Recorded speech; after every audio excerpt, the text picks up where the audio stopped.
Hi, baby boomer fans. We are Jackie and Janine, the Pfeiffer sisters, and love to talk about the 1950s, inviting you to reminisce with us as we explore experiences of that decade. We chronicled the distinct memories of our childhood in our book, While the Windmill Watched, a slice of rural America in the 1950s, which takes you on a notably historic journey through that often forgotten decade. We also want to hear about your experiences during the 1950s. We will feature guests whose special stories of that decade will bring to mind magical moments of reflection, some with tears, some with smiles, but above all, a good dose of laughter. We would like you to chat with us as we bring to mind the sights and sounds so familiar to that time in history. Grab your favorite malt or Green River. Make sure you are wide awake and get ready to be inspired about the 1950s. Welcome to the 1950s Fun Chat. Hello, friends. Oh, thank you so much for joining us today on the 1950s Fun Chat.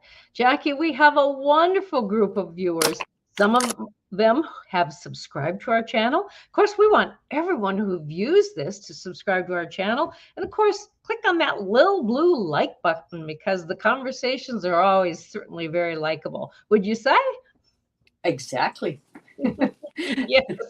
And so, Jackie, today, day after Mother's Day, when this is streaming, we have another wonderful guest whose story you will certainly enjoy because it is unique, as is each and every one of our stories that we do have on the Fun Chat. You know, Jackie, I always think that it's so advantageous for people learning history of any age person learning history to be able to hear histories told by a live person. You know, we're not just giving facts and figures and dates that you have to keep in your noggin, but we're actually telling stories of people from people who lived their lives either in the 1950s or someone who lived their life in the 1950s influenced them. So today, Jackie, what's happening on our Fun Chat, this number 88? Well, before we do that, a little housekeeping, and that is I would encourage the viewers to look at their screen and look at the upper right-hand corner, and you'll see a beautiful North Dakota sunset on the top, on the outside of our book, which is called While the Windmill Watched, a slice of rural America in the 1950s. You will note that there's a little white spot in the lower right-hand corner that perhaps you can't see, but it indicates that in 2022, this little book won the Independent Press Award as a distinguished favorite in the category of regional nonfiction. So we were very pleased with that the book got that little honor. The next thing I'd like to have you notice on the bottom of the screen there in that purple banner, www.whilethewindmillwatched.com, and we encourage you all to go to that site where you'll find information about the book, about the authors, the vendors, and this program, the 1950s Fun Chat. So do click on that, and as Janine mentioned, this is number 89. 88? So, 88, pardon me. I'm 88? Mm-hmm. Okay, I thought it was 89. It's a lot of chatting, Jackie, about the 1950s, and we haven't begun to cover all the stories of that time. Right. Okay, so let's get on with the show, as they say, or no, somebody said that. I'd like to introduce you to Stazya Richman. Stazya was born in 1956 in Washington, D.C. She was raised in Maryland and has lived in New York City, the San Francisco Bay Area, and in Colville, Washington, where she moved 32 years ago to Colville in northeastern Washington to raise her family and to homestead a piece of property. She has 2 adult sons. She's an active artistic member of the community, teaching music in the schools and privately teaching voice lessons. She has been a member of the Woodland Theater, which is a community theater, for many years, acting and directing musicals, and has been a member of the board of directors for many years. Although she was raised in and outside of large cities, she's always chosen nature to feel most at peace. In her youth, she was an avid backpacker and hiker, and has always focused on natural healing and herbs, and she was a massage therapist for 30 years. Stazya loves living in northeastern Washington and has a love of gardening, of herbal wildcrafting, raising goats and sheep, and using those items for culinary adventures in her kitchen.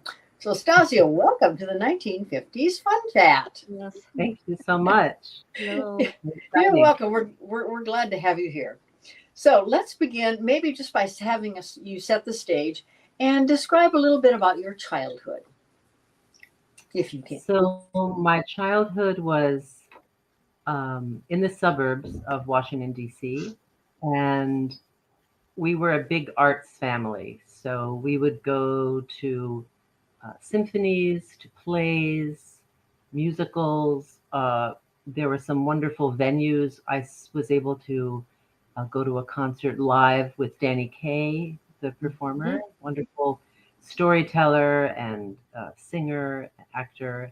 Also Harry Belafonte. Those are the two that I remember the most.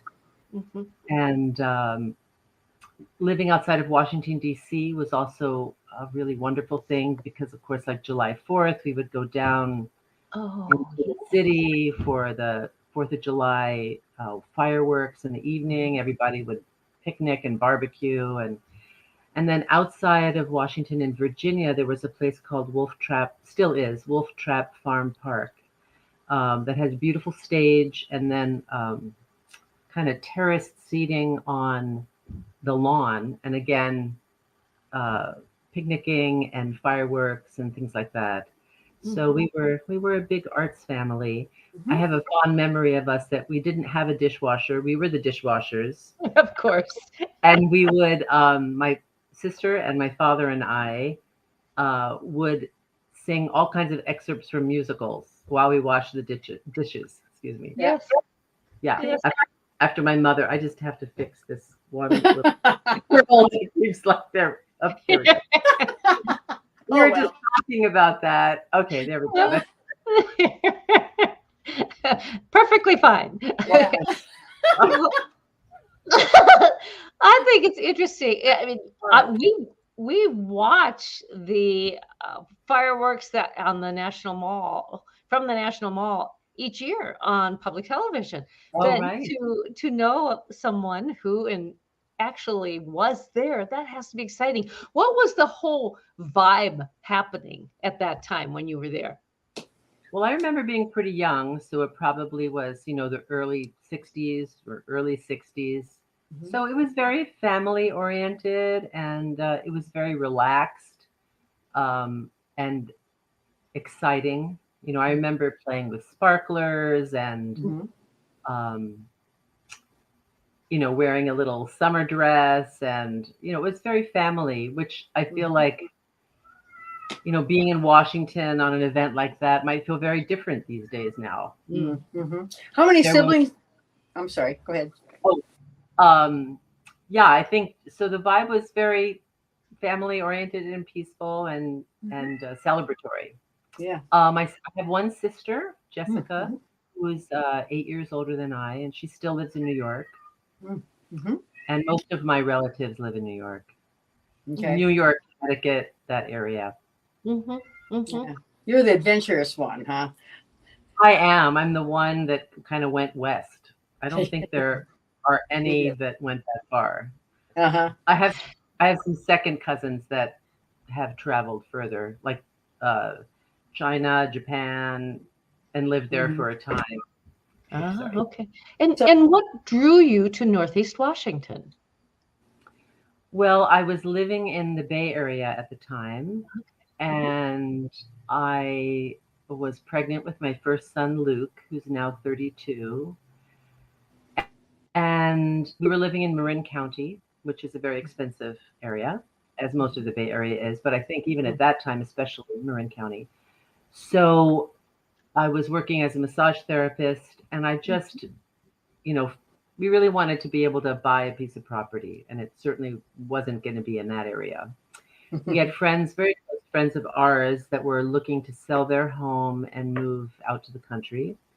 And so we decided, they went searching. They had a home to sell. I was renting at the time, as was the father of my child. And So they ended up finding a piece of property outside of Colville, and we decided to move up and land partner with them. So I moved up to Colville in December, 7 months pregnant, which was very interesting. So kind of coming at a very vulnerable time, really, into a totally new area. So lots of stories there. You'd mentioned that you'd homesteaded a piece of land. Was homesteading for you the same process as what it was for people who first came to this country? No, I don't think so. We were off the grid. We chose a place. It was far up a road. It was out in Onion Creek area, 4 miles off the county maintained road. It was a pretty difficult access. It was kind of a friend that wanted to sell the property. They were willing to do owner finance and that kind of thing. So by that point, I had given birth. My son was 5 months old. So we moved up to this place that needed a lot of work on all fronts. But I don't think it was, there was a structure there. There was a home that needed work, but at least there was a home where I think if you're homesteading raw land. And I've learned so much living here and having the experience.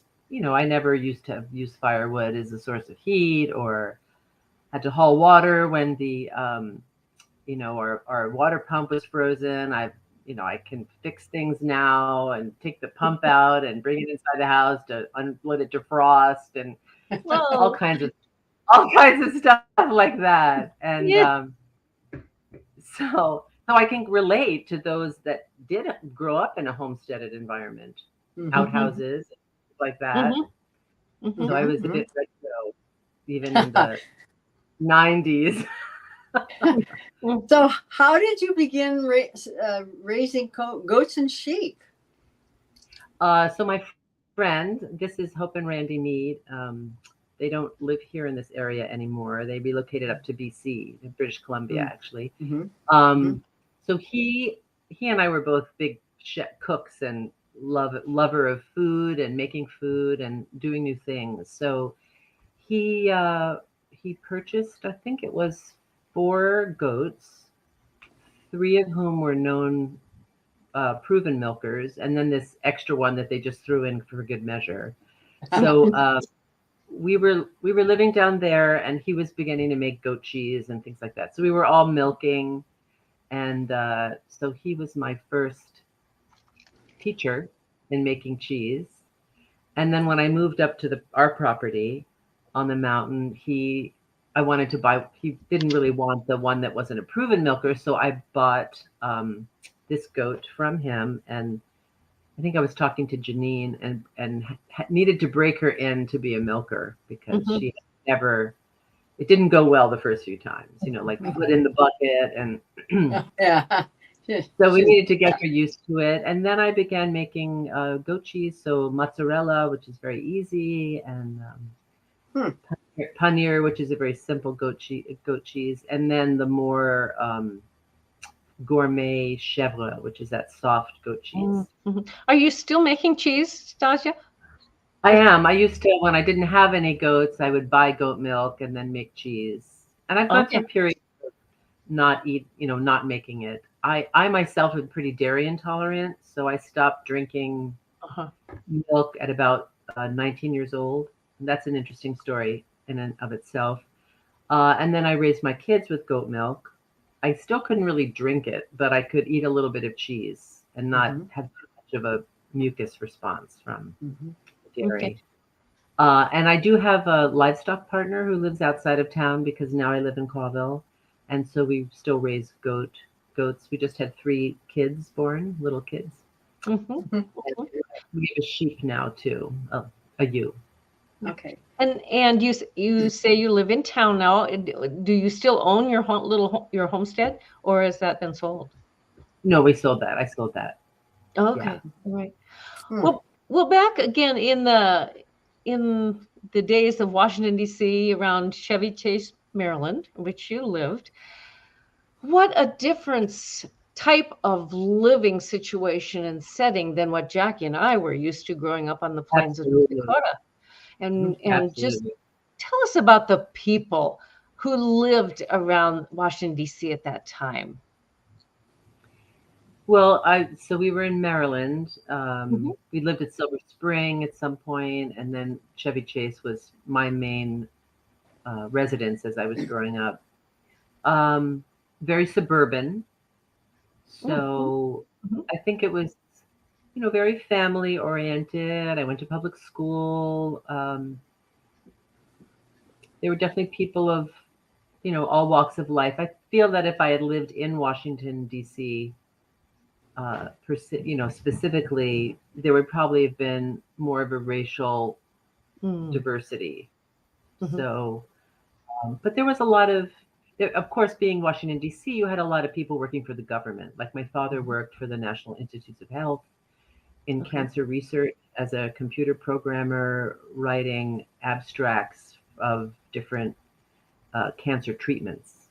And that Ah. was in the old days of the mainframe. So I remember going to his office with the big mainframe computer and that kind of thing. And then there were people working, of course, foreign service. So we had neighbors. I just thought of this. We had a neighbor from, I think they were from Ghana, who worked for Mhm. the World Bank. Mhm. Um, and before that, in that home that we shared, the yards came together in the back. Senator George McGovern lived there when he was senator and living in Washington, and we got to Mhm. know them pretty well. Yeah.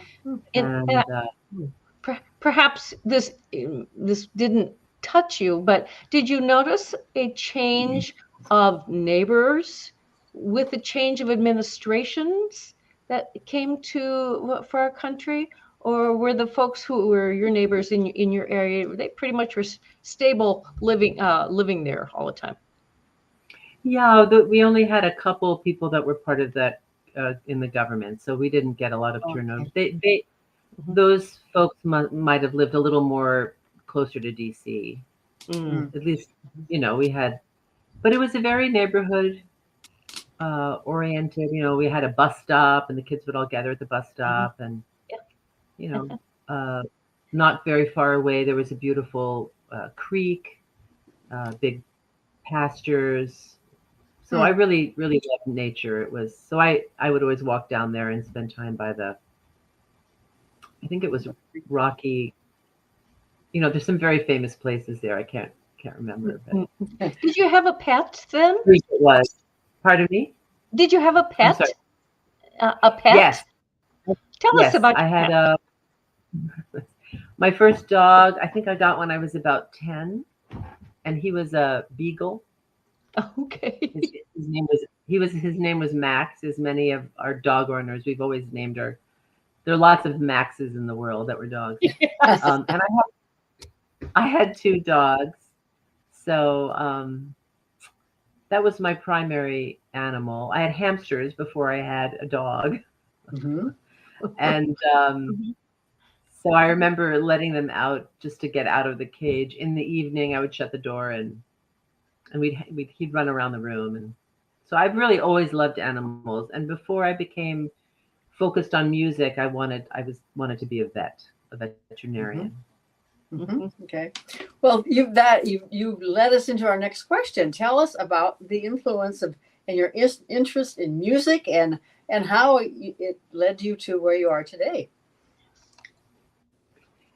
So as I said, my family was very arts oriented. So I was exposed to a lot of theater and music and concerts, Mhm. performances, things like that. My sister was also very involved in music and theater. So I grew up with her, going to her musical performances, her theater performances. I would cue her on her lines Uh-huh. when she was in a play. Actually, my first show was when I was 9 years old. She was in high school, and they needed a person to play Amaryllis, who's the little piano student in The Music Man. So that Yes. was Oh. my very, very first show that she was in, Uh-huh. and then with that influence, she was taking singing lessons. So at 11 and a half years old, I started singing lessons. But before that, I'd already started on the violin when I was about 9. Mhm. And then when I got to junior high, I shifted to the viola. Mhm. And while I was playing viola, then I started studying voice. And by the time I got to high school, choir and singing was more of the main focus. But I remember my family had, we had record player and lots of records. And my mother really loved the violinist Jascha Heifetz, who's a Oh, very yes. famous violinist. Uh-huh. So we had 3 violin symphonies, and I remember listening to them over and over and over again and just feeling really transported by the music. And that's, to this day, that's how I feel when I listen to a really powerful piece of music. It just really makes time stop, takes you out of yourself. Did your parents play musical instruments? They did not. My dad was a great singer, but no, they hadn't had music education. My mother, she would say that she was tone deaf, but I learned later from my first teacher that really and I've had that experience with students of mine that have a hard time matching pitch, that there really isn't, it's really not true. It's like some people need more time to understand how to match pitches. Oh, And she never sang, because she and I taught other people that have had an experience early in their life and they just never sang again. Oh, So really? yeah, where the music teacher would come to the class and they're going, oh well, you're they would either say you're tone deaf or oh okay, well why don't you go sit over in the corner and draw, and Oh. they never sang again. So too bad. I've worked with teens and I've worked with adults that have had bad experiences and really wanted to sing. And sometimes it takes a while to learn that. It's really connecting the brain and the ear and then your vocal instrument. But I've been very successful with helping people be able to sing that haven't been able to match pitches before. Oh, wonderful. So you've helped them bring joy into their world. Mm-hmm. Yes, definitely. Music is Definitely. joyful. Oh, well. Can Really you wonderful. can you tell us what the difference is between a violin and a viola? So a viola is slightly larger. So you've got a violin, just pretty small Mhm. and very high treble, and then the viola is a little longer and a bit wider. It's still held under the chin, and it has a deeper tone quality and lower strings. And the next thing down would be a cello, Mhm. and then the standard concert bass, right? It So it has a very warm quality. okay. You don't hear it as a solo instrument that much, but Uh-huh. it does. There are concertos and things like that that will feature the viola. It's a beautiful instrument. It would be like, as opposed to singing soprano, you'd be singing alto, Sure, sure. right? When most children or adults start out as violin students or as students of stringed instruments, do they most often start on the violin, or does anyone ever start learning to play a stringed instrument with a viola? I think because as a child you're smaller, I think you Okay. usually Mhm. start on the violin Mhm. because you need a pretty big spread of your hand for viola. Mhm. Um, and when I went to junior high, that's why they needed a violist because they didn't have anybody that played that. Mhm. Yes. Everyone was, and I think it was just more typical. Those were the days where we had music lessons as part of your school program. Mhm. They were free. I think I've got a half an hour a week or something like that Mhm. to learn. Did We the don't really have that in our schools, but we're lucky if we have any music program. So we're very blessed here in Colville. We have wonderful music programs, both in Kettle, especially in Colville. People that have built those programs, like uh, Mr. Quistat, Dave Quistat, and then Brent Purvis. Have really built these fabulous music programs in Colville. Also, Carol Wickman really brought the junior high music program up quite, in excellence. So A city is very blessed when music is highly thought of and I agree. treasured to be taught to the children. Were there ever Mm. opportunities for adults to start out on an instrument?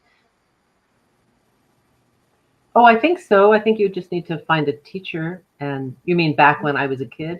Mhm, mhm, I would think so. I would think any teacher, I don't know specific stories, mm. but there are plenty of adults that, maybe they retired and they always wanted to play the piano, Oh, so then they would start Mm-hmm. um, yes. doing that. I know this brings me a little bit to a family. So my mother, she was a wonderful artist. She, in her 20s, made the most amazing silver jewelry, of which I have Mm. many pieces, and my sister as well. And it was kind of a whole chapter of her life we didn't really know that much about. Um, so she worked as an apprentice to a silversmith, and they're just gorgeous pieces. And then when I was growing up, she started sculpting. So Oh, okay.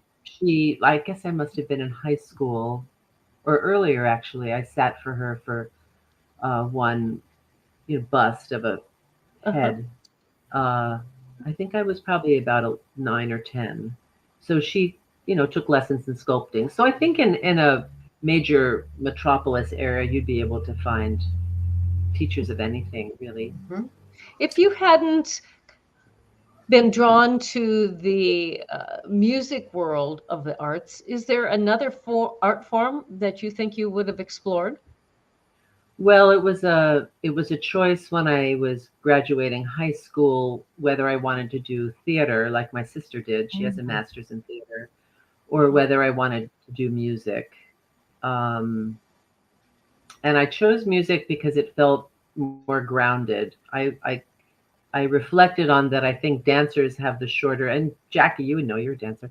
The dancers have kind of a shorter lifespan as far as a career, and then in theater, I felt it was pretty cutthroat and difficult, and Mm-hmm. it felt to me that music was a little more grounded, somewhat more secure, with more Mm-hmm. options, things like Like, that. yeah, look at where you are now. You're still Yeah. very involved in music. You were correct in selecting that. Did you go to a college or a music school for voice or what? Yes, I did. So I went to Carnegie Mellon University, and they had a Mm-hmm. music conservatory. Um, so I started there. I was one of 7 vocal major freshmen Uh-huh. from all over the country. So it was a really great Oh, music school. It was Yes, I incredible. agree. mhm, uh-huh. Did And you, I did, were you staying away from home then in a dormitory or an apartment atmosphere? yes, yes, because that's in Pittsburgh, Pennsylvania. Okay, all Mm-hmm. right. So yes, I was in a dorm. Mhm, Huh. And they had great theater program there. It was a school well known for their architecture program and theater and dance and Mm-hmm. music. Mm-hmm. And then I think there were great business programs as well. Kind okay. of the Mellon part of Carnegie Mellon. Oh, In those special, I'm going to call them specialty schools, was there with music, was there ever any emphasis on rock and roll or on acoustical music, acoustical Not instruments? not at, not no. in this kind of classical conservatory. Okay. Hmm. Now, there are music schools. I didn't know of any then. Now we have the Berklee School of Music in Boston, which Okay. actually one of my students is attending, Hannah Jackson, who's been in shows at the Woodland Theater, and she's going to be our student director of this summer musical production of Shrek Jr., the Oh, Mm, musical. And so she's in good. Berklee School of Music. And then I had one of my first students got her master's at Manhattan School of Music that does have a very classical program, but she was there for jazz. I didn't even know they had a jazz department. oh, So I think changed now. I think Mhm. music conservatories were much more classically oriented, but now you can go different areas for Mhm. all kinds of different music. So, do you think that one should have a basic classical education, and then that would be a good base for going on to explore other areas, or skip the classics I think it would always be good to start with some training with some classically. classical So, training? yeah, I mean, if you're a pianist, to know your scales, or a violinist, I mean, I've had friends that are amazing fusion electric violin players, and Mm, it would be like a dancer, right? Who mm, really wanted to do modern, right? But you need that. There's nothing wrong with taking ballet and learning Yeah, um, the core of it. right. So, for instance, my younger son, Isaac, who is a songwriter and poet, and he's doing more kind of hip hop and rap. He was amazing as a child. He would sit at the piano and basically improvise, and he was very good at it. It was really wonderful to listen to. Yeah. huh. Um, he didn't take any piano lessons. I got him into drum lessons at one point. But he's still, even though he's composing, he still struggles because of doesn't have that basic knowledge of chordal structure and Mhm. scales, and he still produces amazing music. And I think it would only serve you well to have the basics down. Uh-huh. Yes. Indeed. So Yes, I think indeed. so. I Was think there so. music playing in your car when you were traveling with your family or driving from here to there? Yeah, I think we listened to the radio. I don't know if I can remember, probably classical music. There might have been folk music. I don't think we had public radio stations back then. I don't think so. But yeah, there was a wide range of music, or we'd be singing in the car. Right. Yep. Yeah. We'd be singing We musical our numbers in family the did car. that as yeah, our family did that as well. Uh-huh. All of us. It Yeah. was cool. So before we run out of time, I would like to ask you about herbal wild crafting. What does that mean? So we have a lot of wild herbs here. So it means you go out into the fields and pick those herbs to take back home, either to make into tinctures that you can then use for different symptoms that you'd have, Mhm. or you can make infused oils. We have, St. John's wort that grows around here is considered Mhm. a this weed, right? Invasive weed. Uh, and it has amazing properties for inflammatory. You can make oil with it, Hmm. infused Mhm. oil. It's good for like rubbing on sore muscles and things like that. Yarrow is very good. Mm. Uh, Fevers, elder that grows around here, the blue Mhm. elderberry, the Yeah. flowers are very good for fevers, especially with children. So we have a lot nettles, stinging nettles, Uh-huh. dandelion, all the dandelion in your yard. So there's a lot of great stuff everywhere in every environment. Mhm. Do you use those herbs in, or did you in your massage work? I did. I Ah, did. uh-huh. Arnica, arnica. I would make my own oil, massage oil. So arnica and St. John's wort, hypericum is Mhm. very good in those. Yeah, and then essential oils Yes. for scent and things like that. Mhm. Mhm. So I don't know how much time we have, but there's another topic I was hoping that we were going to cover. Okay. Can Sure. I Go jump ahead. in? Yes. So in that area of Washington D.C., so I was raised in the Jewish faith, Mhm. and we were Reform Jews, kind of the more liberal of the three different denominations. Mhm. And so I had a rabbi who was very involved with social action. And so living in DC and just growing up in his, well, not shadow, but under his wing in a way, really impacted me a lot. I remember we were there Friday night for a service, and it was starting late, and someone came out to announce that Rabbi Littman wouldn't be able to attend because actually he had been with Dr. Martin Luther King in Selma at a demonstration. So they were both in jail at the time. Oh no! You know, when they were marching for the black vote. Yes. So, I mean, that had a huge impact on me. I mean, I remember it so succinctly to this day. So that, and then living in DC, there was a lot of experience with politics, and my parents took me on my first demonstration against the Vietnam War, and so there was that whole experience of living in a city in that environment. What did you think of doing that? How did that affect you? Did you first off, did you feel safe Oh, I felt very safe. I felt when you very were safe. when you're I mean, uh-huh. yeah, I don't think my parents would have brought me. Probably was one of the, I don't know, remember if it was one of the first, but there wasn't any violence, and it was a different time. And so I think I felt very impacted to have the experience of what it is to be an American with the ability of free speech and Yes. to be able to make your opinions known, which seems to be getting more and more difficult these days. So, Yes. Yeah. Wow. Well, how remarkable.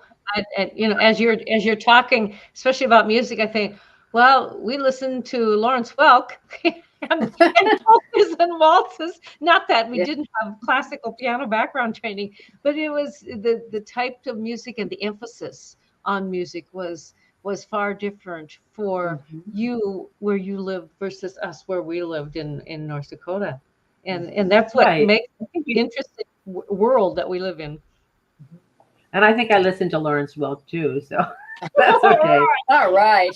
He was everywhere. And I have a love of world music, and I actually studied classical Indian raga when I was living in California. And I've always loved, actually, instead of rock concerts, I went to bluegrass festivals. So I really love all kinds of music. I really do. Okay. So even the classical training didn't limit me to only listening to that or understanding that type of music. So. Okay. So who would you say were some of the, or maybe one or two of the most influential people in your life, and why? Right. Well, I feel like my mother was. She had a great passion for the arts, for humanity, to really show yourself and your commitment and how you live your life, and how you're there for other people in your life, or there for the things that you believe in. So she was a very big influence on my life.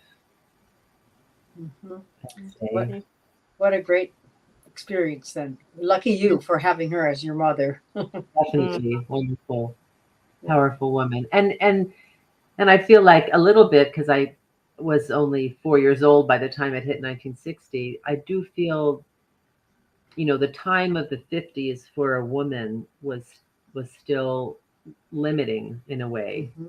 And I feel, in observing her in her life and in her in the marriage environment, and my father was a wonderful, lovely man, but you know, with the traditional roles, and I feel like she really had an artist's soul, and I feel like the 50s were a little challenging to kind of fit into that mold. She did it really well and was committed to family and home and all of that. But I think in her essence, it was probably a little challenging. Sure. Okay. Stazya, what is a fun memory that you have from the 50s? Or early 60s. Early 60s. I should have thought of that. Let's see. What comes to mind? Well,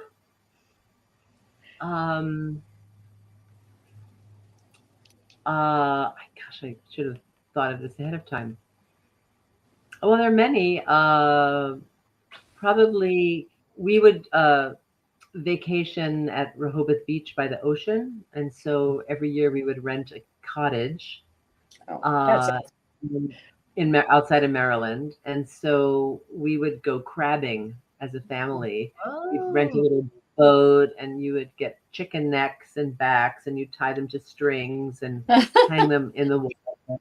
And then you had a big net, and so when you got a crab on it, you'd scoop it up and put it into a bushel, and then we would bring it back to the little house that we were renting, and cook up Maryland crabs, and then you'd spread out in a big pot with lots of Old Bay seasoning, and you'd cook them down, and then you spread out newspaper and cracked them open with melted butter. And so I have fond memories of that. I remember my mother got an especially large blue crab, and that it kept, every time she put her head over to look at it, it was like trying to get her. So I don't know. That certainly is memorable. I have fond memories of being at the beach. Okay, that's awesome. Yes. Viewers, our guest today has been Stazya Richman, who grew up in the Washington, D.C. area and ended up moving to the northwest part of our country, and now lives in northeastern Washington at Colville, and really is a neighbor, perhaps a friend. I call neighbor because you're in the relatively same area as Jackie, and it's just been delightful to learn of your story, Stazya, of the 1950s. Thank you so much for joining us today as our guest. Thank you so much. Thank you for asking. Oh, our pleasure. Glad you were able to do it. Now, folks, I'd like to remind you about the two things that Janine mentioned, the little blue thumbs up button and the red subscribe button. Please do consider putting your finger on those, or your cursor, whatever. And anything else? I know, Janine, you wanted to talk about the movie quickly. Well, okay, the movie While the Windmill Watched. Oh my goodness, it's what you might say it's starting to be in production, because the first draft of the script is written. Jackie and I are executive producers, and so we get to add our thoughts as far to the movie and what we would like to see included in regard to our family, because the movie is focused on the Pfeiffer family. So that's going to be produced 2023, 2024, but it'll be exciting times. Yeah, maybe 2025. Yeah, we are learning what it's like to be in just have a pinch of a part of film producing, and it's exciting. It's very exciting. So we'll keep you informed and updated about that. Right. So until next time. Yes. Do tell your friends and even your relatives about the 1950s Fun Chat. Till next time. Toodaloo. Bye-bye.